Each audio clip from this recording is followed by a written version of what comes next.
Hey, this is Ben Kracun, the DP of The Substance, and you're listening to the Cinematography podcast. The following podcast contains explicit language. You're listening to the Cinematography podcast presented by Hot Rod Cameras, a program about the art, craft, and philosophy of the moving image and the people who make it happen. Coming to you from the world headquarters of Hot Rod Cameras in Hollywood, California, are your hosts, Ben Rock and Ilya Friedman. Hey there, Ben Rock. Hey, Ilya, how's it going? Hey, it's going all right. How about you? I cannot complain much. It is time for another fine episode of the Cinematography podcast. Who is on the show today? One of the big highlights for me recently, we've been talking to a lot of pretty big horror DPs, and so, I got nothing to complain about. But this was the DP of The Substance, Ben Kračun. Yes, indeed. Also on the show back when we talked about Promising Young Woman, and I have a feeling he probably spilled the tea a little bit about everything with The Substance. How was it? It was great. I just hope I didn't geek out too hard because I love this movie. I love it so hard. I want everyone listening to my voice to go see it. I understand it's not for everyone. It's pretty strong tea, to use another tea metaphor. Mm-hmm. But yeah, he talks at great length about everything they did to put that movie together. It was definitely a highlight, because to me it's a movie that I saw twice before I interviewed him, and it's a movie that I think is worth seeing on the big screen, and we've had a lot of these lately. I think Longlegs was that. I definitely think Strange Darling was that. All of these movies are going to look fine on streaming, but The Substance is like a freaking assault. It is so worth seeing in the theater, but it's like assaultive, and it's assaultive in a cinematography way. They use the cinematography like daggers, and it looks sharp. It looks great. I can't say enough good about this movie, and if it were me, I say give it all the Oscars now. Best Picture goes to The Substance. No offense to everyone else. I freaking love this movie. It sounds like it. It sounds like this is this is your pick. This is your front runner. This is your number one for 2024. Horror movies never win, and except for Silence of the Lambs. Silence of the Lambs is the one standout, and possibly one of the best films ever made. This movie, the third act has to kind of be seen to be believed. It's pretty out there, but I can't say enough good about it. The performances are great, and this kind of dovetails us into we're going to do kind of a shorter close focus because it's been kind of a slowish news week. And now, close focus. For our close focus, should we talk about the Golden Globes? Well, you and I always kind of make fun of the Golden Globes as being kind of nougat in the candy bar of awards shows. It's just kind of filler. I don't quite get the Golden Globes, and they've been, I think, quite successfully accused of being basically a corrupt, weird, buyable organization. And now they're owned by the Hollywood Reporter Variety parent company PMC, which is that's a whole weird thing. So yeah, especially maybe that makes it better though. I mean, the Hollywood Foreign Press Association, nobody knew who they were, and it just kind of felt like an awards show because someone wanted to run an awards show, but not really. I mean, we know who the Academy is, but who's the Hollywood Foreign Press Association? Well, it used to be 88 people, but it wasn't very many. Exactly. Yeah. It's a shady thing like the MPAA, where it was never really divulged who they were or by what method these movies were all being nominated for what. Well, the MPAA, they did release a little bit of information, and there's that really great documentary called This Film Is Not Yet Rated, where they do kind of go into it, and they talk about, very much how all the people in the MPAA who are on the rating panels are all parents. That's the one thing they had in common. Everyone who sits there, everyone Why am I not judgment. Rating movies right now? I'm a parent. I should be allowed to rate movies. I think it's something you probably have to apply for. And I'm going to apply for that job. Oh my God. All the horror movies are getting a free pass. They're all getting G ratings. I'm pretty sure this is why you will not be hired by the MPAA. Just because I said that out loud. And the biggest thing I learned from that documentary was that the MPAA, which isn't there anymore, but it used to be directly across the street from the California Chicken Cafe that I would go get lunch all the time. And I'm like, wow, who knew? Anyway, but what we wanted to talk about with the Golden Globes is that there was a Hollywood Reporter article about Demi Moore being nominated in The Substance, or she hasn't been nominated, but they're putting her forward for Best Musical / Comedy, and I kind of had it actually reminded me of a real thing that happened to me, which is a play that I produced that Stuart Gordon directed called Taste. I saw that play. Yeah, so it won an LA Weekly Award for Best Comedy Ensemble. I wouldn't really call that a comedy at all. Pretty dark, yeah. Yeah, it's not without laughs, but I wouldn't call it a comedy. And The Substance, I mean, it's definitely satire. It's satire on a level we don't see often, and it's not unfunny. Dennis Quaid's pretty funny in it, but it's not a comedy. Come on. And it's and just in case anyone thought I was going the other way, certainly not a musical. There is kind of a musical number towards the end, but it's not a musical. And the musical number doesn't exactly go off the way that they thought it would. And there's like some dance choreography because Demi Moore and then Margaret Qualley host like an exercise, like jazzercise kind of show.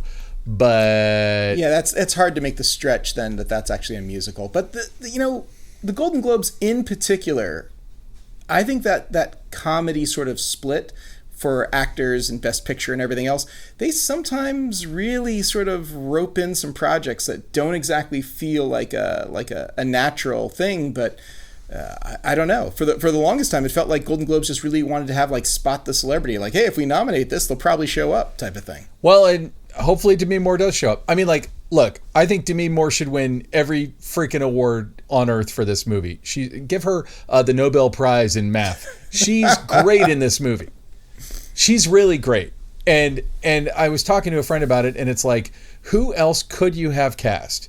Like, you need an actress of a certain age, but also you need someone who projects a certain kind of vibe.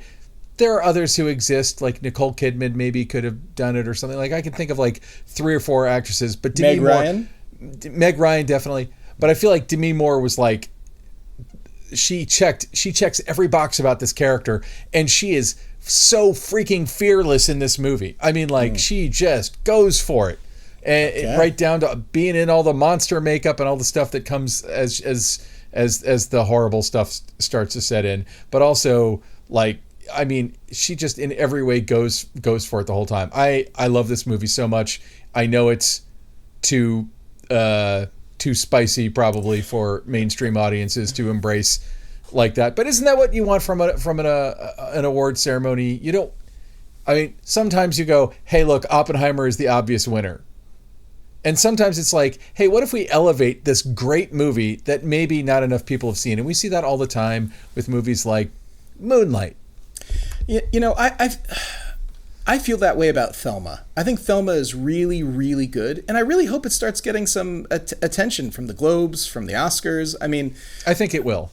Yeah, I really hope so, because it's I mean, fantastic. To be perfectly honest, I don't really care what gets attention from the Globes, except for its marketing value for those films. I think that that the Globes have the ability to put movies on the radar of the Academy and of other.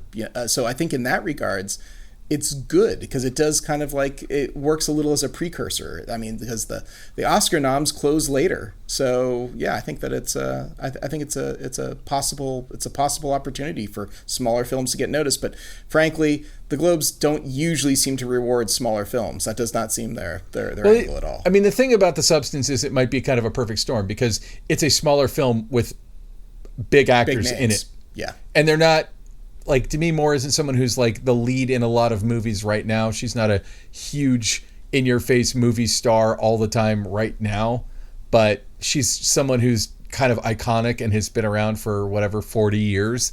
And so, it's like, it's fun to have her doing something that's, especially something that's like this freaking out there. I don't know. It's bringing her back to her early movie where she was in I think it was the Roger Corman 3D horror movie Parasite. Right back to her roots. Nice. Not the Oscar-winning Parasite, the other Parasite. The other Parasite. I think there's a couple other shows and movies called Parasite too. So it's a good name. A popular title. Yeah, absolutely. It's catchy. Ben, why don't we get to the interview with Ben Kračun? Here we go. The Cinematography Podcast Interview. Firstly, just thank you so much for coming on the show. I mentioned this off mic, but I can't shut up about The Substance. I've seen it in the theater twice. I think it's one of the most astonishing movies I've seen all year. Visually, I keep telling people to go see it in a theater. And, we live in a time now when people are like, well, I have this huge screen in my house and I have 5.1 surround. And I'm like, no matter what your setup, if you don't live in a movie theater, I'm sure The Substance will look great on your TV, but like it looks so amazing and sounds so amazing. And it's such an assault on the senses as an experience. I don't even know. I don't know that I have the question for you, but like, what are your thoughts? What are your thoughts about how to make something specifically work on a big screen? Well, firstly, that's exactly what I have said to everybody. Go and see it in the cinema, because the audience participation for this movie is what really makes it. And the premiere, you have to I'll just go back to the premiere in Cannes when no one had seen it. I mean, we had finished it, no one had seen it. We didn't know how it was what the reaction was going to be. That's 2,000 seats in the Palais. And like the reaction during the screening and once it had finished was just like wild. And then I knew, when the laughter in places, when you understand it's satirical, you're allowed to laugh. The third act, it's just, the film it's doing so many things to your senses, with the body horror, with the sound, how we play the images that, it's actually something that to see it come together like that in a cinema. I mean, I've worked on, it's, I think maybe my 11th film for the cinema, but that film stands out as like it changes with a large audience. I'd obviously seen it in a grading suite, but nothing prepared me for that. And I would, even if the cinema screen's small, I'd still go and see it in the cinema screen rather than at home, because with other people, it changes how that you view that, It is. I mean, the second time Janelle Riley, who's a friend of our show, she's a writer for Variety. She dropped me a line and was like, "Hey, there's a critic screening of The Substance tonight. Do you want to go?" And so I was like, "Absolutely, yes." I had to talk my wife into handling bedtime for our son, and then I was off. And I went to the screening, and it's like all of these all of these journalists basically, and they're people who they've seen it all, and they almost pride themselves in being stoic when watching these movies, and it's just shocking the crap out of them. And then I got home, and my wife loves movies like this. And I'm like, we have to go see this, so we got a babysitter, and we went and saw it several nights later, right after it opened, and it was on a huge screen, and it was just again, audiences are not used. I feel like audiences in the 1980s might have been used to stuff like this in movies like The Thing or whatever, the kinds of horror. But you would be going in for a horror film. You wouldn't necessarily. I'm not casting aspersions on horror. It's my thing. But you wouldn't necessarily have Demi Moore as the lead in those kinds of movies. It wouldn't be about beauty in the way that this is. And so I sort of feel like audiences go in like, hey, Demi Moore, I used to see her in lots of stuff. And then it's like, what, then it's just this assault. And when I say assault, and when I'm describing it to people, I'm always like, it's like a Kubrick wide, almost fisheye master shot cutting to a master close up with a sound that hits you. The whole movie is that designed. So take me through kind of the world of designing this. I mean, at first, it goes back to, of course, Coralie Fargeat. When I read the script, that was what like reading the script, it's written exactly, you know, it's 150 pages. It's all description. There's 19 pages, I think, of dialogue. You will have noticed there's not so much dialogue in it. Yeah. And it reads really, really well. And it's very pacey and very economic. I mean, although it's 150 pages, there's so much economic storytelling in there, like how much you get across within the first like 20 minutes, you know, her life, you get it from the star, what the substance is, you get from the opening shot, from the egg, cool shot, you know. too, yeah. Yeah. So the top shot, I mean, we can talk about it because there's many top shots in the film, and you have picked up on it, the use of wide and extreme close-up and how that plays together and what that effect has on you when you watch it. But to go back a little bit, you know, just to speak a little bit also, because I loved those movies from, you know, that was when I grew up watching all the movies. It was, I was obsessed with Cronenberg and things like that. You know, I would stay up all night to watch those films. Like, I remember taping Videodrome at like 2 a.m. on a really bad cassette. You know what I mean? And rewatching it. And I think Coralie similarly had the same experience. And she's so in tune with that kind of, with that world, even more than I am. I love that stuff. I also watch a lot of other things. She's really like, that is her thing. And I think when you watch, if you've seen Revenge, I assume as well. I have. Oh, yeah. And so, you know, you know with that. So when I read the script, and I read it like twice in a row, that does not happen a lot. And I was like, I need to do this film. And it was just like, it just stood out so well. And also because it was emotional. I felt emotional reading it, which I don't, sometimes reading those types of genre scripts, I don't get that. You know what I mean? And I think the aging thing, even though, of course, it speaks more to women aging or whatnot, but I think everybody can relate to, like, we're all aging. Our bodies are all, there's all problems. You know, everyone has issues. God, yes. Yeah. So, but the minute I read it, I was just like so in tune with Elisabeth, you know? So it was kind of like, wow. And then obviously I'd seen Revenge. And if you watch Revenge, like Coralie's handling of the camera and the form is just, it's so unflinching. And like, it's just, she does not back down. And I think that thing, with that kind of, that sort of specific view and energy and just that going into the fabric of the film, like I knew when I read that script, and when I read the third act, I was like, this is bonkers. I so need to do this. But like, I also knew from watching Coralie's previous work that she's gonna go there. Like, we're gonna do this, and that not gonna back down at any point. Someone might say, we can't get 400 gallons of blood. Yes, we can. You know what I'm saying? Like, she won't back down. And no, but that's really important when going into a movie like that, because it's gonna take, like, it takes a lot. You know, it did take a lot. To me, it's less about the logistics of getting the 400 gallons of blood than it is about convincing your producers and convincing whoever's paying for it that something that, because I don't want to spoil the third act, but it's rip shit bonkers. Like, it is off the rails crazy. Yeah, and that was there. That was all there in the paper. It was all written. It was all... And completely earned. Like, the movie earns that ending. But I remember, like, when I saw it, and again, I don't want to spoil stuff, but there's a moment where I'm like, oh, the movie's going to end here. And then it went like another 20 minutes. Like, because the best 20 minutes. That would have been a satisfying ending. That's where a lot of movies would have ended it. And then, it's like, hey, let's see what happens as a result of everything. Oh my God. Yeah, it's just insane.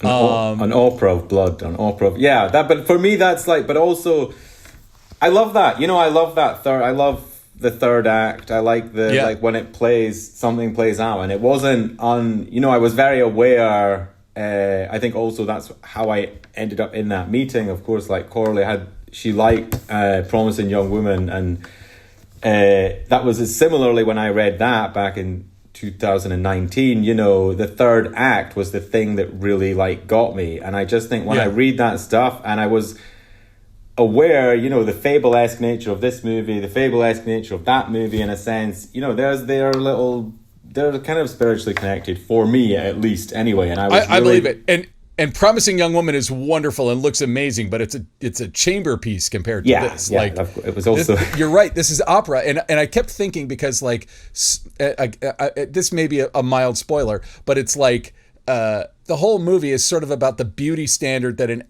actress specifically, but probably any performer puts on themselves to put themselves in front of an audience. And the end is kind of literally throwing that into the face of an audience. Yeah. Like it's, and I'm like I think that's why that third act is there, because it's like saying, this is you. This that's is you us. watching Yeah, this. yeah. The society. That's the society. Because it works. Symbolism is a huge piece, to go back also to when we began making it, and Coralie was very definitive with a lot of things, with the, like when I seen the yellow jacket, or there's like, you can go through the movie and there are these symbols in place which are just, they give you so much, I guess, because there isn't so much dialogue, there's not a lot of backstory, and you're dealing with a kind of, we wanted a world that was, it's not a real world, it's not our world, but it kind of is, but it's sort of just adjacent to that, and also, so yeah, she really, really plays with that. So when you get that, I mean, that at the end is it's a primal scream of like, it is. That's what that is. But it makes complete sense to me also because of, had that not been there, it would be, how much can we talk about? Well, people understand that there are like, but even the way that we film Margaret or film Demi, like it's very specific and it makes complete sense for me. When you get to that third act, there is so much repetition of a lot of things that you may have seen in such a grotesque way, even prior to that. You know what I mean? If you're getting like second time you're in Pump It Up, it's you're watching it, you're like should be horrified. Not like, it's not an arousing thing, it's just this barrage of what is supposedly seen as like beauty, you know what I mean? And so that was what my jaw was on the floor. I was like, I can't believe I'm watching this. I can't believe this was at Cannes, and this is kind of a prestige film that's going like way out like this, like, it's so cool. Oh, they loved it at Cannes. Yeah. It was actually a very, Thierry Frémaux was amazing that he programmed it. And I remember he said to Coralie, because she told me when I arrived and met her in Cannes, she said, he was really keen to program that the first weekend, because he wanted people to talk about it for the rest of the festival. And I think it was such a good position to put it, you know what I mean? It's definitely a talk-aboutable film. I mean, again, and it's funny because, I mean, it's definitely a horror film, and I think we're in a year of, there's actually been some really amazing horror films like Longlegs and Strange Darling and stuff like that. And this, I mean, like, I guess when I think we're probably about the same age when I think about my childhood watching like all these movies. It's like there hasn't been a Cronenberg. I mean, that's not true. There are movies like Titanic and stuff, I mean, they exist, but I guess I haven't seen something like this, like get a big wide release, and anyway. So you mentioned her. Let's get into the art though, because I can just I can wax your car about this all day long. There's a lot to discuss. There's a lot to talk about. Yeah. So I'm going to get back to kind of a few of the basics, and it was one of the things that you brought up was kind of the top-down shots, which the movie kind of starts with two top-down shots. There's one, not really a spoiler of us kind of seeing what the substance is going to do, which is we're just seeing an egg injected, and then we cut to looking straight down at a Hollywood Walk of Fame star being installed. But like top-down shots become sort of a motif throughout. Was that in the script? Was that something you brought to it? Yeah. No, they were in the script. The star definitely, and the egg. Of course, the yellow of the egg and the yellow of the jacket. So it's just, again, you're connecting pieces constantly as you go along. And I guess a way to give her backstory, that was such a beautiful, I mean, it's almost like, we treated it like a little short film in itself. I mean, it begins and ends on that star. And it gives you her life cycle, I guess, in that sense. But yeah, there are so many. I was thinking about it again the last time I'd seen it. Even up to the theatre, there is the spinning one. There's so many top-down shots. And then I think that it really ties in as well with... Because there is the medical idea of it as well. And there is like a kind of... So that first one is almost like could be in a lab. Where is it? We don't know what that is, the substance thing. And I think also with another thing we play with is POV, when it's actual point of view. When you are actually, I mean, the birth of Sue, there is a top-down shot of, to me, that was a really amazing sequence to do, and a lot of testing went into that. But you're like, see it top down, but then there's also, you go into Sue, you are Sue's POV, which you then come out of. So I think that whole, when you open, the substance arrives, when she takes the substance home, that's another, it opens and unwraps the whole thing. So that's even the method, that there's it was methodical. The making of if we watch the substance, the emotions you went through watching the substance is also what we went through making the substance, and the detail that we went to make it was like that. We would spend, because it was also the longest shoot I've ever done. It was it was scheduled for something like 90 days, and it ended up being over 100 days. Whoa. And that's but not, so that sounds like loads, and it is a lot, but it wasn't. The way that Coralie had designed it, she also produced the film, was that in the end it was a very, very reduced crew, and we did all that close-up work, which can take a long time, especially on set. And if you're on set with actors and they've been in prosthetics for so long, you do not want to be spending like an hour shooting fluid going into a pipe, you know what I'm saying? So that was very that was almost like a second unit, but you were also your own second unit. Yeah, we did it all. She was very clear with me on that, which I thought was great as well. That was very early on. She told me, like, we're going to shoot every shot in this film, which, again, not a lot of people do. A lot of people are like, we'll get a second unit. They'll run alongside us. We'll feed them, we'll give them pieces every day. But Coralie was very specific that she wanted to do it all. And that's great. A lot of, if she can control it that way. And it's true that often in cases when I've done it the other way, you are sometimes getting it back and you're like, well, we're going to have to redo that anyway. You know what I mean? In some ways, I've actually directed second unit, and like I'm always taking pictures of the frame and texting it to the director. exactly. And then it comes back. Yeah. That's the best way to do it. Or we give you images, and then you would send it back, and then sign off, and things like that. Or I get exactly what they want, and then it's like, okay, we have an extra 20 minutes. Let's do two variations on it. Exactly. But on this one, and it was all shot. Yeah, we shot it in Paris, on a stage in Paris. And then so there's 4 weeks at the end was basically what we called the lab. And that was all the close-up. So in every scene... You did 4 weeks of inserts and close-ups? Oh my God. Yeah, that's insane. There you go. And it was... we could just say, I guess, like... I don't know how many of us were talking to each other at the end of that. But it was... To be honest, it's kind of amazing. You get really into it and really... And you're almost going through the whole movie again, because you're going from the very beginning. Again, you've got the eggs, so we would have done that in the lab, the fly in the glass, and you're kind of like, you have to keep all these little pieces of the set, and it was, it was kind of magical. That must have been like, the crazy thing about that is like, you've already assembled, like, it's like you have a giant jigsaw puzzle, but just the little curvy nubs of it, you have like 1,000 of those little ones you have to go shoot, because this movie... again, for people who haven't seen it, it's not an insignificant number of inserts and close-ups. Like, there's a lot of close-ups in this movie. And they're also, but I think they have as much punch. Like the way Coralie uses them is almost like dialogue. That's like almost like her words, I guess, in her movie. Like they're really, and they're not. It's so.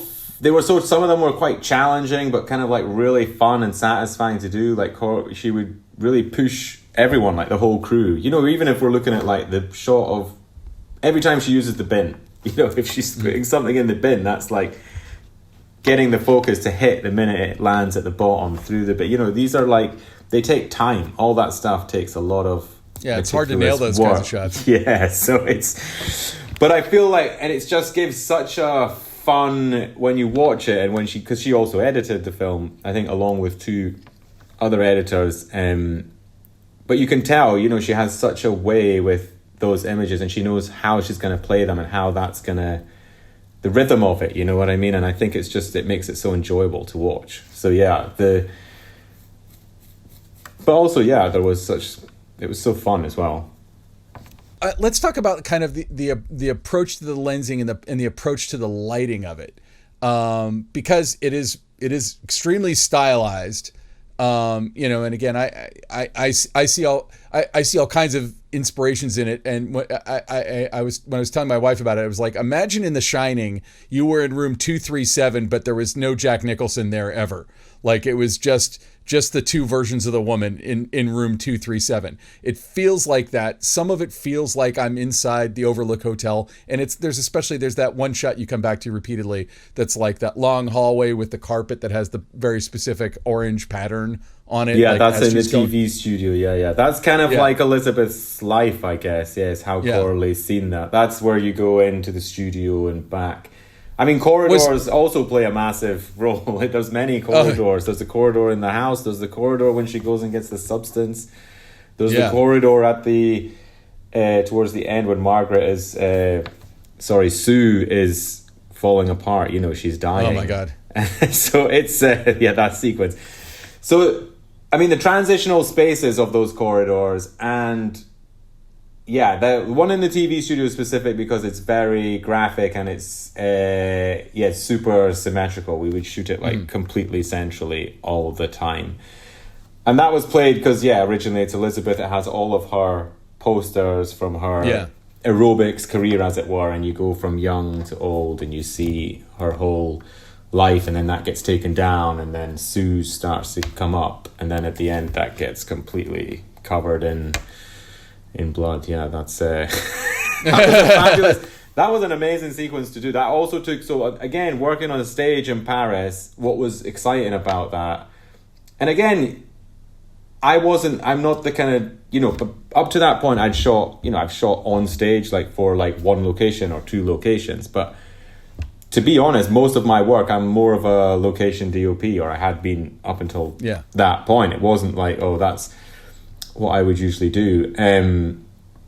So it was quite, getting into that world and seeing it and trying to understand how we were going to create, like what the vibe of this was going to be, was such a big undertaking. Like her massive panoramic window, what would we have outside? How will that look? Will that even be believable? Would that even, so that was one of the really, really big challenges very, very early on.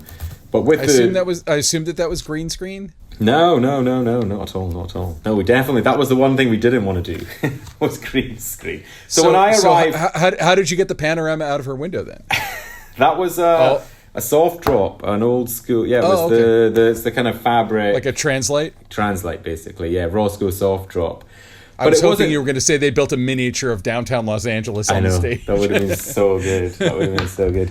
Almost. I mean, but it was huge, and when I arrived... In fact, one of the early, even I think in our first conversation, Coralie had asked, because the LED screen thing was around, it was just starting out, well, it'd probably been around for a bit, and it's obviously very seductive, and we went to look at lots of LED screens, and it was like, oh my God, this is like, look how cool these things are, and, and it would have been like super sexy at night and stuff like that, but it had so much, it was so techy, it was so like, we wouldn't have needed such a large screen. We would have probably spent pretty much the whole budget just on this screen if we were going, what I mean? And it would be 9 guys to run it. The thing that struck me anyway with that was just, it really felt, it had something about it that felt a little bit more romantic and aimed a little bit towards, like the old Hitchcock pictures and things like that. And I think when I was thinking of Elisabeth, or when we had discussed it, or looking at the stage and things like that, also Elisabeth's dream was from that time. The star it's the Marilyn Monroe dream, you know what I mean? It's the Hollywood dream. And I kind of was like, I think it's going to be better to go this route, this kind of more old school route. And I think it really paid off. That was one that was a big, because I just really didn't want anyone to get taken out of the movie, you know what I mean, in any way. So that was the choices for that. I digress because you asked me about the corridor. No, that's all good. Well, I mean, I think it's a good way to kind of move into like how you approach the lighting of the various spaces. We spend a not insignificant amount of time in a bathroom in this movie. The bathroom. That's another It's a big white bathroom, but you know, like my eye is always attuned to when we spend a lot of time in one room. Like, did they block shoot it? Did they go like, hey, let's get everything from this angle for the whole script? And absolutely not. Like, no. But then that brings to me the next question, which is, how do you keep, even though it's a kind of a big bathroom, how do you keep it interesting? It's a big white bathroom with white tile everywhere and a mirror. How do you keep it interesting? How do you find more angles inside that room without feeling like you're repeating the same shots ever? Because I don't know that you ever do. I know. I think that's the shot design. So that ties into the fact that I knew that 70% or maybe of the movie was on this stage. We have our living room, we have the corridor, we have the bathroom, we have the bedroom. We then get the secret room, and we have the neighbor. And that was built. That section was built. And because we were in there so long, it was very key almost to treat each space almost like a new location, as it were. And Coralie was the designs were so specific. And in fact, she always wanted, because I pushed a little bit in the beginning, I was like, well, maybe we should have like sconces on the bathroom, so I could change the lighting sometimes. But she was very clear that bathroom space was, because it's a harsh space. It's a space where Elisabeth, I guess, is the most critical of herself. It's where she's literally naked, and it's where she is, it's where you're seeing that self-hate in a sense, like straight on. And I think that was something. One of the best scenes in the whole movie is that scene where she has, like, she's gonna meet that guy for drinks, and it's her just putting her makeup on over and over again in that mirror and looking up at the clock. It's super tense. There's no monster makeup. There's no there's no Cronenberg in there. It's just like, it's the most anxiety-inducing sequence and some of the best performance in the whole thing. But yeah, you're absolutely right. I think what you're seeing as well, because the way we varied it, of course, with those spaces, I could talk about each one and how they're lit differently. There's also with each character, when Sue is born, the way we worked with Sue was way more, the camera's way more fluid, you know what I mean? So she's rushing in, out, we're always moving around. And with Elisabeth, it was quite static, maybe very slow tracks towards her, you know what I mean? Very introspective. And then as it goes on, as that then gets misused, the substance, then we get into a lot more angles. Like the symmetry goes with Elisabeth especially. You're into like, she's right on the edge. She's almost like smeared across the side of the frame and things like that. And I think to keep in mind where the character was at each point when they're in that bathroom and how that's then filmed, is a large part of why it seems so. It has so many different variations, because that was dictated. It wasn't through. We could never block shoot it, because at some point we get into when they're into 8 hours of prosthetics. So that sequences, those have to be shot together. Then you're getting into the Elisabeth the Monstro section. That's a whole other section. You know what I mean? And then then the camera's both extraordinarily wide but really, really close. We're like on the skin. Like Coralie wanted to feel. It needs to be like squidgy, tactile. You want to be like right on it. You know what I mean? And then to come out, there are like shots that look like you're looking right at your own hand and seeing the lines in the hand. Now, okay, so I have a logistical question for you though. So you're doing so many scenes in this bathroom, and they have to accomplish so many different emotional things. And it sounds like you're doing them in pods, so it's like the Monstro version, whatever. But like, what organizational system do you use when you're on day 15 in this bathroom? And because it's easy when you're shooting in the same location all the time to get lost and be like, where the hell am I today? How do you know exactly where in the story you are to make sure that you're lighting it and lensing it exactly perfectly, which you do? Yeah, so that, again, we had an extensive prep. Mathieu, the first AD, is also, a large part of that. And Coralie had also, we did it some together, but had prior to, even when I joined the film, had storyboarded all of the, especially all prosthetic sections and birth sections and things like that. And then within those storyboards, we could like reprint and take out and do new boxes if it was, you know, if we were doing details of that or that was going to the lab. Because it was, like you say, and like you correctly point out, you know, it was a puzzle. It was an absolute puzzle at some points. You know what I mean? As in, you are dealing with like, okay, and you can easily miss things that way. Yeah. Yeah, that's what happens. You get lost especially if you're at the same location, or like you're not doing green screen, but if you're doing green screen every day on a shoot, after a while it's like, okay, where the hell are we? Yeah, you know, like, I think in some clever way, because I thought exactly when I was doing prep, and I was like, I was going like, oh my god, this is just going to be, we're going to be in that bathroom for so long, which we probably were in points for 2 weeks. I think at the beginning we filmed that stuff in the bathroom for 2 weeks, but then because it also, largely as much as possible, now this is very difficult to do, but we did also go kind of chronological as much as possible. Now that can't really, you can't, of course, in a movie like this do that all the way, but what that meant is, because there's points when Sue is obviously awake and Elisabeth is awake, and these, because they were so different, the energies were quite different, and that then brings a new, fresh, you know, you're like, okay, now we're in here, and then we're going to go and drink a can of Coke, and it was, then we'd go back to the bathroom. There is no shot wasted in this movie. It's just a lot of stuff. I mean, like there's a lot of cutting, and everything has emotional impact. And the thing I'm kind of in awe about, and this is maybe more of a director question than a DP question, but it's like with the kind of relentless pace of it, like it as an audience member, it didn't exhaust me. Like it kept building. There's a risk that you run when you're doing something like that, where it could plateau out and everything just kind of feels like the same frenetic pace.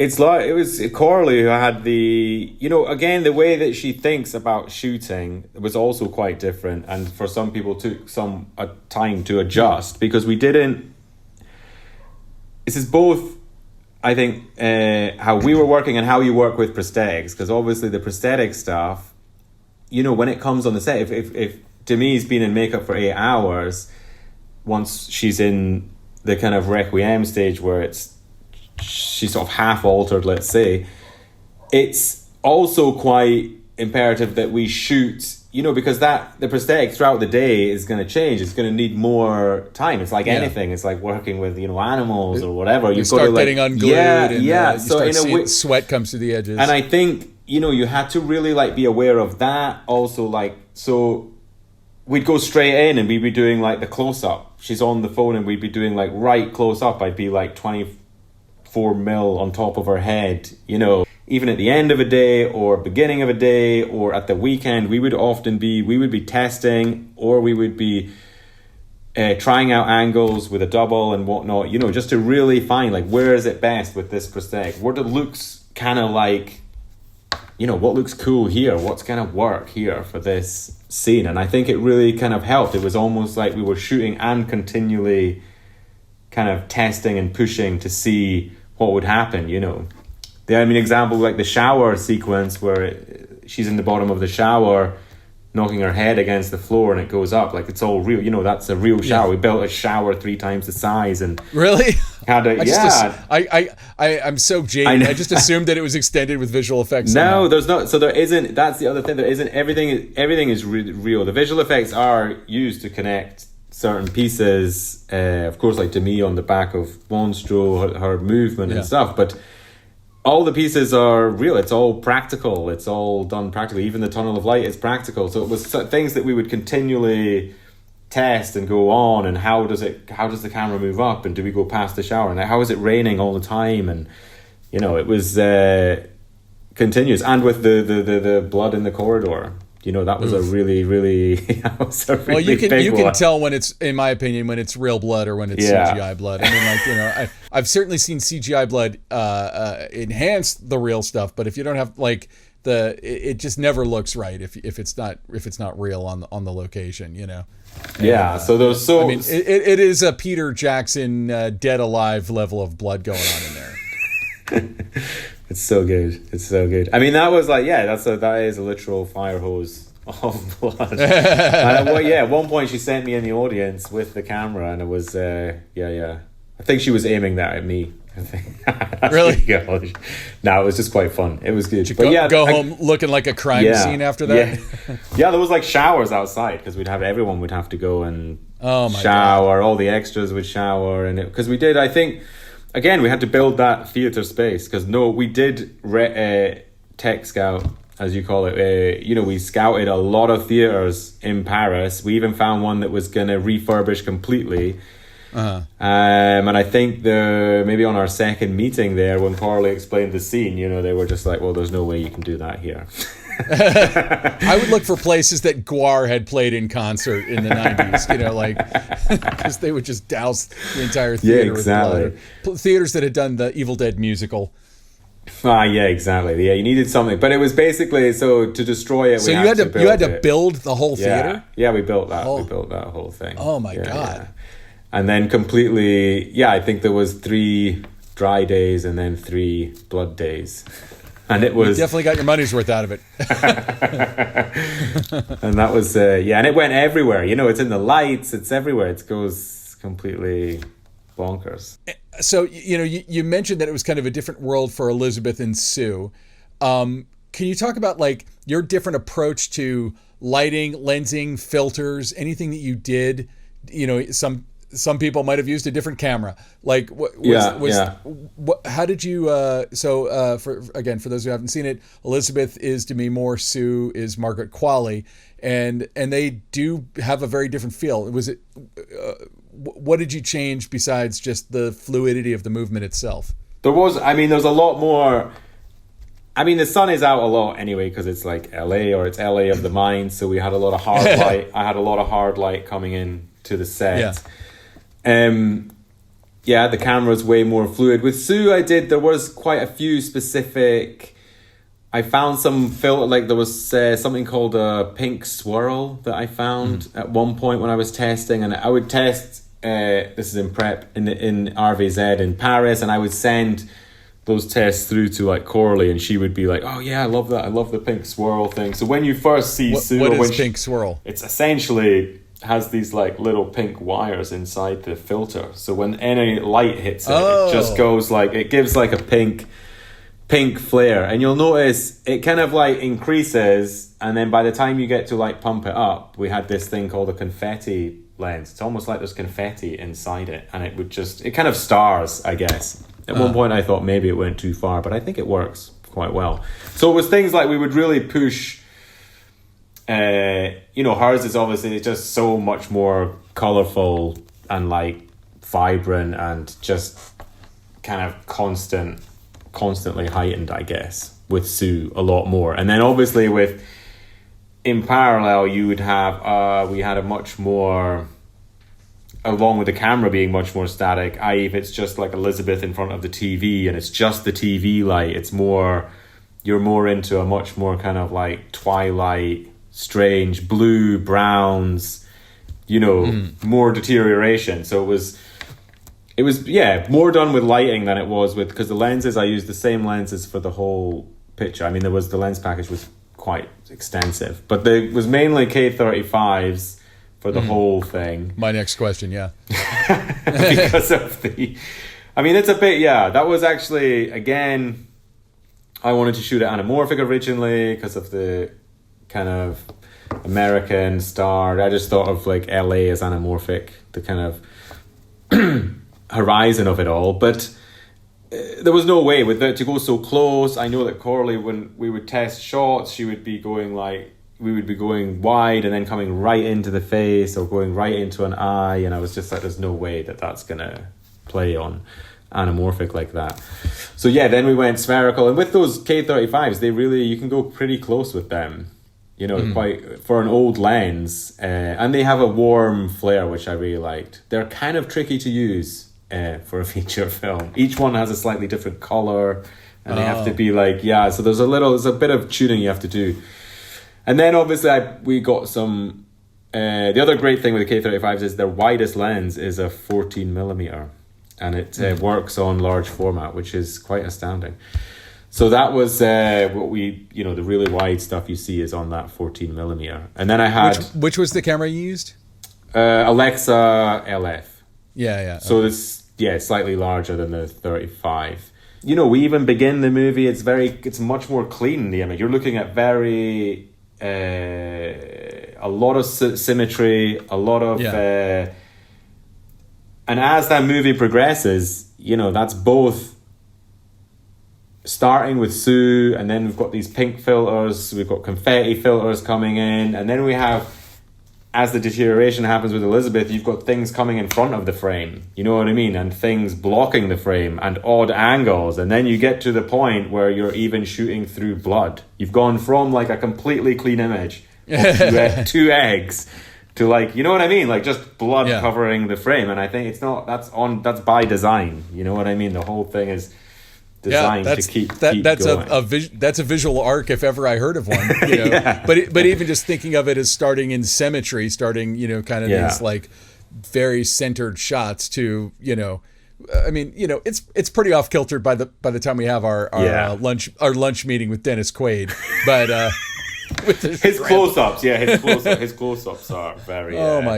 my God! You have Demi Moore, who's like a sex symbol, a symbol of beauty from, you know, the 80s and 90s, and you're showing her at her current age in her 60s in like extreme close-ups. Was there any like political wrangling or discussion about how that was going to be done? That is probably just a director's thing to worry about, but like what discussion was there, I guess, about like I think it doesn't appear to me like there's an unflattering angle on Demi Moore. Like I don't know that there's a shot where you're like until you get to the old age makeup and stuff. But of course, but no, I mean, Demi is I mean, that's part of the story. I mean, she's beautiful, you know what I mean, she's absolutely gorgeous. Even that's part of it, isn't it, that she wants to her character wants to take the substance. She just assuming if the script is what you said it is, that, you know, you would read it and be like, like this is going to be a very vulnerable experience, you know, like in terms of, again, not just in terms of the nudity, but just in terms of like what the final image will look like by design for the point the movie's trying to make. Yeah. I mean, by the time she's getting, you know, to do like this stuff with the date, like going on the date scene is like pure... You know, that too, it takes like a lot. It's just really brave. And such a great scene. Such a great scene, all on her performance too. Her performance is so brilliant in that scene. And I would say that Coralie, it was, there were discussions that, you know, for a lot of people involved had to like let go of certain things. Yeah, there may be moments I might have, you know, just really like lit like tons, put like lots and lots of stuff in, but there were moments where Coralie was like, no, I want to leave this just a little bit more natural to get, you know, but I think it was all for story purposes. Demi also signed up to the film, and she didn't, like, I came from London, I didn't bring any of my crew, I worked with purely French crew, and I know Demi did as well, she didn't bring her team, you know, so that, again, even to sign up and then be okay going like that's not a lot of actors would do that, you know what I mean? So already there was an element where we were all, you know, fully involved. I knew what this film was about. No, I mean, I can't imagine being handed that script. It feels like there's something really, really special about it. I feel like it's the kind of movie people are going to reference for years to come because it's so different. It's so different. No, I mean, you know, anyway. I can talk about it for hours.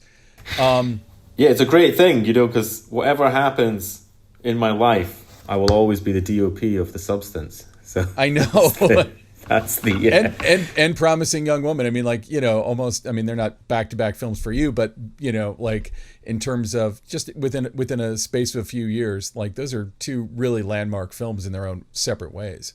Yeah, I'm looking for a third trilogy. I'm trying to do a trilogy. Like, to me, this feels like what it felt like to see a Cronenberg movie for the first time. Now that we've all been inured to what he was able to do, and we've seen it for decades, it was like this is like that much more. Anyway, if you were going to see The Fly in the cinema, it would have been like that. Oh, that would have been. Yeah, exactly. I mean, I think The Fly is a fair comparison. But the thing is I don't mean this to sound glib, but it's like putting the body into body horror. Like it's it's, you know, like what you don't see in those kinds of movies is beauty photography. And there's so much kind of glamour photography almost in this. That's part of the fabric of it. It's a really good point we didn't discuss. But obviously, even in the script, of course, you're reading it, and it's all about, you know, stardom, fame. There's the, you know, cover of Vogue. It's all about image, or how you see how you're supposed to look, or society sees you. You know, it's all about the images we've been fed on the TV. Yeah, and it was like. And so we were trying to tap into that, of course, all of the beauty stuff, especially 90s, that kind of, even the Pump It Up is from that era. It feels 90s, it feels 80s. It almost feels like the original version, it feels like the Jane Fonda workout. Or that's the Jane Fonda one. Then you've got the more like, it's almost from like a hip-hop video, or from like, it's much more, I mean, no one's doing that in their front room, but it's like...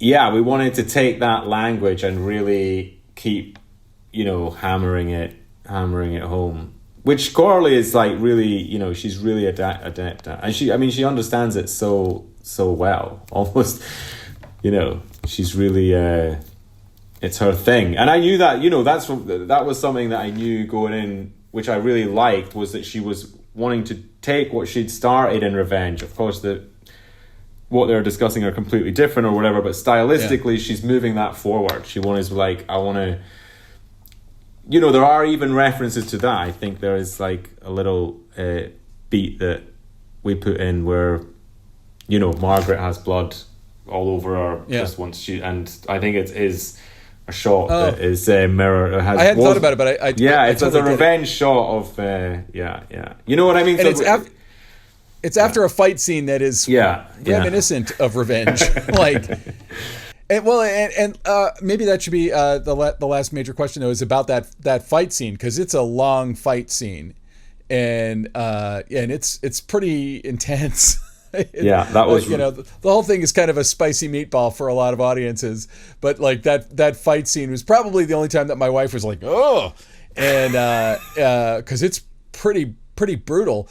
And I guess in a movie that feels so controlled, to then go so out of control, and I'm not saying you went out of control, but like as an audience member to feel so out of control for a pretty long fight scene. Like, I would guess that's probably like a 5-6 minute fight scene. Maybe if you told me it was 10 minutes, I would believe you, but you know. Maybe 9, maybe maximum 9. Actually, I don't know. Yeah, it probably is about 6 or something. But that was, again, reading it, for when I first read that, was one of the bits when they were both alive at the same time. You know what I mean? That's how that starts. And that's just like, wow. When did this happen? You know what I mean? Because you've spent so much time with each character and kind of like this sort of and the movie's a little bit like Gremlins in that, like Gremlins in that it like gives you these rules at the beginning. You have to do this, you have to do this, you have to do this. And I'm like, so this is going to be a movie where all of those rules are completely broken in every way that they can be broken, and we're going to see what happens, you know? Yeah, exactly. But I'd say that we did, let's have a look how that was a lot of, because again, same with like a lot of the prosthetics and the lab, it's very cleverly, again, designed how we shot it, when it's stunt, when it's not stunt, when it's, you know, even down to every hit on the mirror, as it were, you know, is completely designed so that obviously there's no Demi doesn't actually get hit in the mirror, but it's just planning. But there was some, it's actually quite wonderful, because there are bits where I literally was just chasing them down the hall, which was quite different. You know, it's quite abandoned for, like you say, for that kind of film, but I think it like really works to literally like just run behind them, or just be like so kind of close. And I think Coralie, there's that sort of physicality to it. The camera had to always be very moving and very, very close to each character. But it was that was a really fun sequence to film, quite horrific to watch. It's quite funny, because even now I watch it, and there's certain sequences I actually don't watch. Like, filming them was so much, I don't want to say easy, it was like they were technically quite tricky, but when you film things like that, you really, once the sound is on there and everything, oh my God.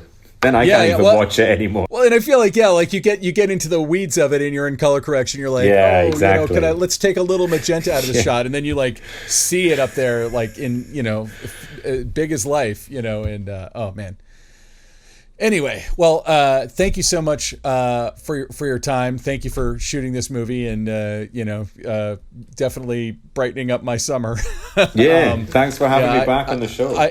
I hope it's remembered around awards time. I always feel like horror movies of any stripe are a tough sell for awards Academy voters who tend to be conservative and older, and this is a movie I recommend to everyone, but no, it's not for everyone. Like it's a little much. Our the guy who does the music for our show, actually, Kay Zalatracci, he and I go see all kinds of horror movies together, and he saw it and he was like, that was insane. Like it blew his mind. But he was like, he's like, I don't know if I could watch it again. And I was like, I would watch it again right now. But that's me. It's fun. It's even more fun the second time. I agree. Or third time. It was fun to see it a second time. It was fun to see it the first time was with journalists. The second time was with a general audience and my wife. And it's fun to watch people's reaction when some of the things in this movie happen. And I don't know. I mean, it's great to see. Also, like, I feel like there's a Stuart Gordon vibe in there with the way the substance itself works, and there's so many cool references, but it's in a way that like a Tarantino movie kind of takes all these references and then comes out with something that doesn't feel like any of them. To me, that's like, I see Cronenberg, I see Kubrick, I see this, I see that, I see Stuart Gordon, but to me, the synthesis of everything is so original and vibrant. Like, I can't wait. I think that's often what I was pointing at earlier, and I think it can't be, because what Coralie was, it comes from somewhere quite like really deep inside, and that was something that she had discussed with me early on in one of my early meetings that I had to get the film, is that's, that thing of like, just getting older and feeling invisible. Like when she told me that story, I was just like, wow. And when you think that, like, that's what I mean by a film that's, it's in the genre realm, but it has something inside it that's so human. And I just think that mix is what Coralie really, she excels at that. And that's what's kind of so beautiful about it, I think. It really, like, and everyone can feel it, It was a long shoot, but all the crew, were fully behind this film and making this film. It doesn't disappoint. I think that's a great note to leave it on. I can't wait to see what Coralie does next and what you do, and I hope you work together again. Before we go, where can people find your work or see more of what you've done online, if there's a place, or Instagram, Twitter, whatever? Ben Kracun is my Instagram handle, at Ben Kracun. A website, benjaminkračun.com. Agency websites and whatnot. But those two, you can see most of my work. All right, so that was Ben Kracun. Ben, thank you so much for coming on the show, and I hope you get everything you deserve for shooting this amazing movie. God, we've had so many great people on lately. We sure have. This has been a great, honestly, I know that we're coming out of a year of movies that were made around the strikes, like before the strikes or whatever, and so there's fewer movies. But when I think about some of the movies that we've had on here, like Strange Darling and Long Legs and this, like there's some really distinctive, awesome work that I hope people are getting back into the theaters to see. I hope so too, and it's really a great experience in the theater most of the time. Most of the time, like, I'll say that I've gone to a couple movies lately and theaters were mostly empty, and it's still a really great experience even when there's not that many people in the room. I have seen some very crowded movies in the theater lately, but I'm not going to say which one I went to go see, which was completely empty, but probably would surprise nobody. Well, I mean, like, I go to what used to be the ArcLight, and it's now a Regal over in Sherman Oaks, and it's kind of a ghost town there. And they keep saying that they're going to update it and put it in an IMAX theater and a 4D theater and stuff like that, and they haven't done any of that yet. But like, I got a Regal subscription, and actually, when I went and saw The Substance, it was pretty well attended. Oh, and great. that's a movie that's fun to watch the audience too. Oh my God, because some people are not ready for where that movie's going to go. It goes to some pretty zany, interesting places that we don't see a lot. So Ben, you know what time it is now? I do. In fact, I'm going to say it. It's time to pay the bills. It is time to pay the bills. You're 100% right. We have to thank a new sponsor of the podcast. I know. Can you believe it? A new sponsor. We got to thank Laowa. Laowa is maker of fine cine lenses, and holy crap, they have like perhaps the most diverse, like in a relatively short period of time, this incredibly diverse product line. They do make lenses specifically for still photo, a lot for hybrid shooting, and of course for cinema. And they're a more modestly priced lens, and the quality is extremely high. There's a lot of people out there who have been knocking some of the newer players to come into the cine lens space. It's really hard to knock Laowa. Their quality is really impressive, and I know because we sell all of the Laowa lenses over at Hot Rod Cameras, including the lenses I want to talk about today, which are the Ranger zoom lenses. The Ranger zoom lenses are full-frame zoom lenses, and they start at about $3,000, and they're not huge. A lot of full-frame zoom lenses, you need a lens to cover, an Alexa LF or a Canon full-frame camera like the new C400. Yeah. It can be difficult to get a zoom lens that's not huge that covers the full-frame format. It's also can be very difficult to get a lens that covers that format that isn't incredibly expensive. And starting at about $3,000 for a 28-75, which is a very good sort of like mid-range workhorse lens, or the 75-180, which is a extremely nice longer telephoto zoom lens, is super impressive. I know that there is a third wider lens that is also coming very soon, if I'm not mistaken, but I don't want to misspeak about that. I'm very familiar with the 28-75 and the 75-180. We keep them at Hot Rod Cameras, and there is a light version as well too, which is slightly more money and weighs 10% less. And now here's the thing. It's not a heavy lens to begin with. It only weighs about 3 pounds. It's like 3.17 pounds, and they get it to just under 3 pounds. It's not very long. They're about 7 inches or 7.5 inches for the longer one. So small, light. They come in PL mount, and they have basically every mirrorless camera mount. If you wanted to not work with a PL adapter to a mirrorless camera, if you wanted to get L mount or Nikon Z mount or E mount or any of this stuff, you can get it for these lenses. So if you have questions, you want to try them out, we keep demos at both the Hot Rod Cameras Los Angeles and Hot Rod Cameras Portland stores. So you can make an appointment, come in and play around with them, which is a lot of fun. That's awesome. Yeah. So anyway, thank you, Laowa, for sponsoring. We look forward to telling all of our listeners and viewers all about your products in the coming months. It'll be great. And now, short ends. So Ben, it is our short end time of the show. It's when we talk about our pet obsessions. What are you obsessed about this week? What do you have going on? I'm going to continue my my weird excursion through older movies. This one's not quite as older. But there's a movie that I'd been I don't know why I hadn't seen it.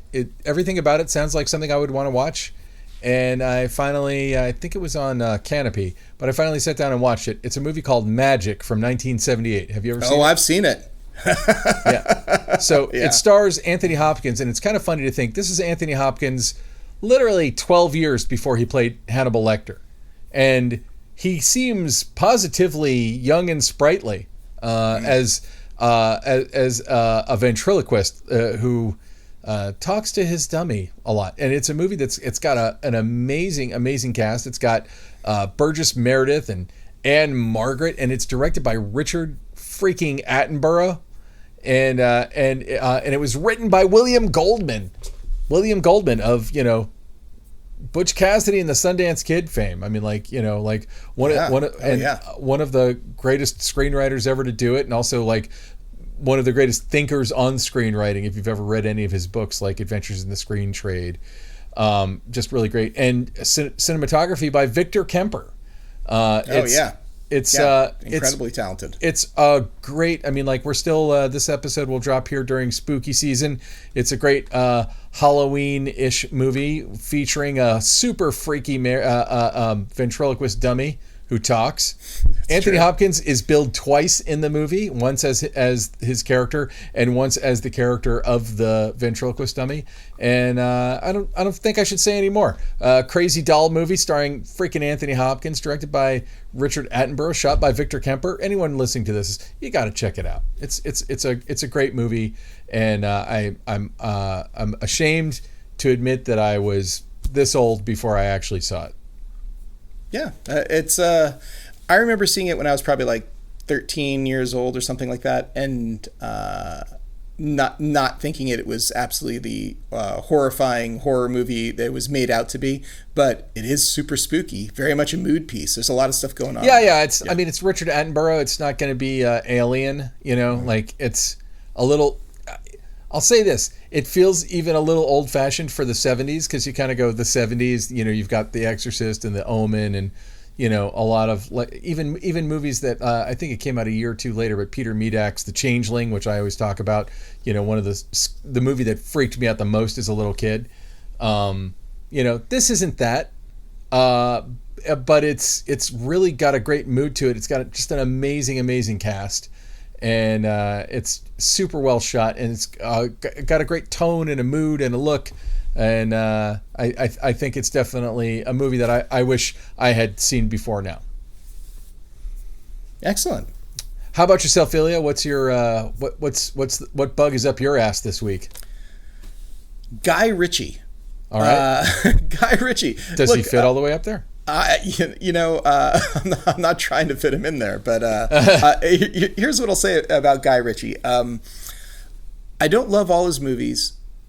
I don't think that everything that he does is gold and is amazing.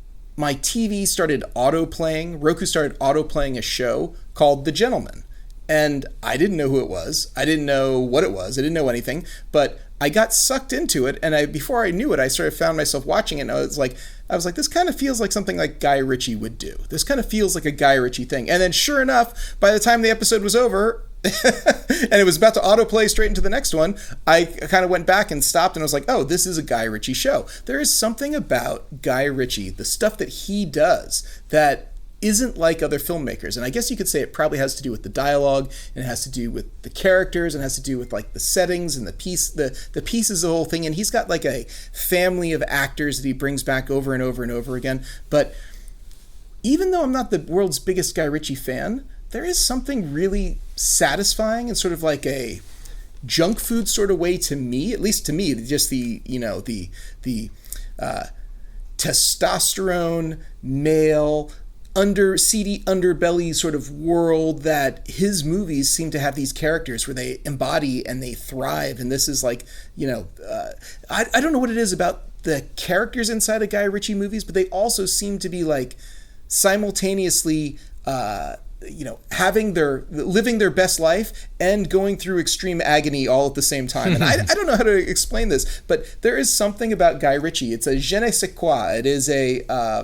It is an understated, overstated sort of like hodgepodge of things, but I can't look away. I don't know what it is about his movies. I think back to like Lock, Stock, and Two Smoking Barrels and other movies that Snatch. He made. It's like Snatch, exactly. Brad Pitt in Snatch is like, holy crap. I think he like steals that those scenes, and he steals that movie. It's like, yeah, it's a great movie. There is, I don't know what it is about Guy Ritchie, but like, here, I'll wrap this up just by saying, a few years ago, he created the Man from U.N.C.L.E. feature film, which basically bore almost no similarities to the original 1960s television series. The two main characters in The Man from U.N.C.L.E. are Napoleon Solo and Ilya Kuryakin, my namesake. My parents named me after a fictional television character. So I thought for the first time in my life... I've known you for how long before I found out that you were named after a TV character? That's awesome. For quite a while. So my parents were like, oh, this show's so cool. Everyone's going to name their kid Ilya. Nope, just me. So here's the thing. It was the Daenerys of its time. I really thought that when that movie came out, that all of a sudden people would at least now know the name Ilya. The movie was a box office flop. Not a lot of people went to go see it. I think some more people saw it after the fact. But it's like, they also don't even, like, the Army Hammer character of Ilya Kuryakin, they don't even really say his name much in the movie at all. So, again, it's like, still, I'm basically pretty anonymous. We're getting almost down to why Guy Ritchie Ilya. is really your short end right here. It's about the man. It's about the story. No, Michael can cut all this out if he so chooses. What is it that makes I don't know the answer to this question. What is it that makes his style, his techniques, his everything so distinctive? And, you know, why do I get sucked into it so easily? I don't know. Do you have any feelings about Guy Ritchie? What are your feelings? I like his. I mean, I love his style, and I think that he's. It's not unusual for filmmakers to become a captive of their own style sometimes, and I feel like you get known for something, and then and I'm not saying he hasn't even done this, but I think about. Do you remember when Sam Raimi made this A Simple Plan? Oh, of course, yeah. So it's like everything that we knew about Sam Raimi was the wild characters and the comic book stuff and the over the topness of it, and really it was like Simple camera Plan work, was just amazing camera work that nobody had ever seen anything like it. And then he made A Simple Plan, which was subtle and understated and still, and even though it's like I could sort of feel his like itch to move the camera, he didn't, and it was still very visual. And I feel like Spielberg did the same thing when he made like Schindler's List, and he didn't storyboard it, and he he relied on a lot more handheld, and it's like he didn't. It's a little bit like what Dogma 95 was meant to do to all of those filmmakers. It's like, we're going to take away all your toys. And I feel like Guy Ritchie is a filmmaker who revels in the toys and doubles down on the toys all the time. Edgar Wright is a filmmaker like that as well. And I love Edgar Wright's movies. And yeah. I'm not saying anything bad about them. I just feel like sometimes, even like my own beloved David Cronenberg, like I feel like sometimes it feels like he's making a Cronenberg movie on purpose to be as Cronenbergy can be, or David Lynch. You can say the same thing about the Coen brothers. The Coen brothers, it's like you feel like some of those movies, like they're like, we're making a Coen brothers movie. What I appreciate about the Coen brothers is no matter what they made last, their next movie is going to subvert your expectations of their next move. So they, for sure. They make Fargo, and then their follow-up is The Big Lebowski, or they make Raising Arizona, and their follow-up is Miller's Crossing. Like they do, like they subvert your expectations. And I feel like Guy Ritchie is always trying to play into our expectations. And but I do think he's great. I mean, like I think he's great. I think he has a wonderful sense of camera work and of editing. I think he's got a real touch with actors. There's something he gets out of actors that nobody else gets. There's a lot to love about his work. Yeah, and there's a bit of humor that comes through. There's a bit of humor. Like his stuff is very witty.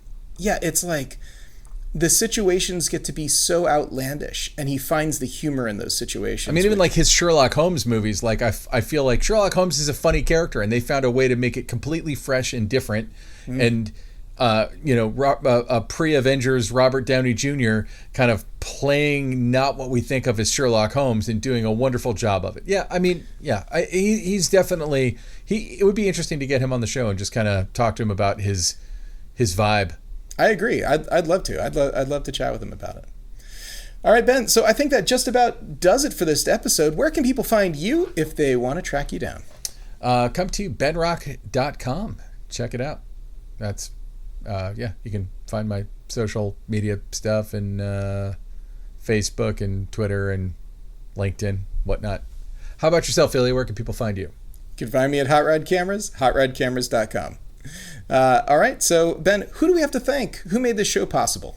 As always, Alana Cody, who I think like when I start singing the praises of any movie, she's like, let's get that DP on, and did not disappoint with Ben Kracun. So we should thank her. We should thank Michael Dispenza, who is chopping away, slicing and dicing, salad shooting the hell out of this episode, making making us not sound like idiots.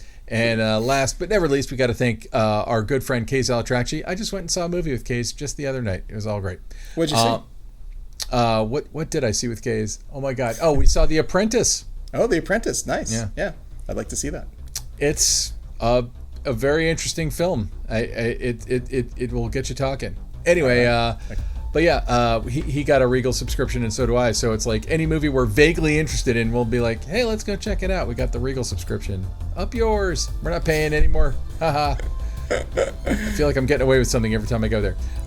So Ilya, would you like to take us out? Thanks for tuning in. All right. This has been the Cinematography Podcast, presented by Hot Rod Cameras. Find your next camera, lens, or accessory on the web at hotrodcameras.com. Don't forget to subscribe to our show on iTunes and connect with us on Facebook and Twitter. Thanks for listening.